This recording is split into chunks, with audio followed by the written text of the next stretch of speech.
Hello everyone, welcome back to my channel. আজকে আমি বানাতে চলেছি তিলের টক। তিলের টকের এই রেসিপিটা অনেকেই জানে না, তাই আজকে শেয়ার করছি। মোটামুটি এখানে 150 গ্রাম মতো সাদা তিল নিয়েছি। তিলটাকে প্রথমে বেটে নিতে হবে। আপনারা চাইলে মিক্সার গ্রাইন্ডারেও বাটতে পারেন, তবে শিলনোড়াতে বাটার একটা আলাদাই স্বাদ আসে। যাই হোক, আস্তে আস্তে অল্প অল্প জল দিয়ে আমি তিলটাকে বেটে নিয়েছি। তারপরে কড়াইয়ে দেখুন অল্প তেল দিয়ে শুকনো লঙ্কা দিয়ে দিচ্ছি আর দিয়ে দিচ্ছি সর্ষে। তারপর বেটে রাখা তিলটাকেও দিয়ে দিলাম। কড়াইয়ের মধ্যে নাড়াচাড়া করছি। এই সময় গ্যাসের ফ্লেমটা কিন্তু বেশি থাকবে না, একদম লো থেকে মিডিয়ামে থাকবে। এরপর এখানে স্বাদ অনুসারে নুন এবং অল্প পরিমাণে হলুদ দিয়ে দেব। তারপর আবার ভালোভাবে নেড়ে চেড়ে নেব তিলটার সাথে।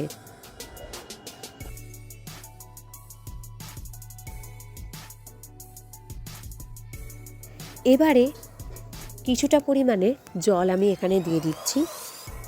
যেহেতু সিদ্ধ হতে দিতে হবে, তাই এখানে মোটামুটি আমি 3 কাপ মতো জল দিয়ে দিচ্ছি।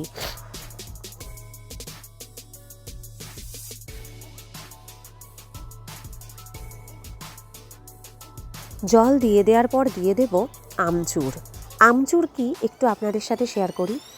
কচি কচি আম, অর্থাৎ ছোট আমগুলো যখন সদ্য তৈরি হয় ঝড়ে মাটিতে পড়ে যায়, সেই আমগুলোকে কুড়িয়ে কুড়িয়ে ছোট ছোট পিস করে হলুদ আর নুন দিয়ে মেখে রোদে দিলেই তৈরি হয়ে যায় আমচুর। আর এই আমচুর কাচের বয়ামে করে অনেক দিন রাখা যায়। আমচুর যে কোনো টক জাতীয় জিনিস তৈরি করতে ব্যবহার করা হয়। আমিও এখানে তিলের টক করছি বলে কিছুটা পরিমাণে আমচুর অ্যাড করলাম। এবার আমি এখানে দিয়ে দিচ্ছি প্রায় হাফ কাপের একটু বেশি চিনি।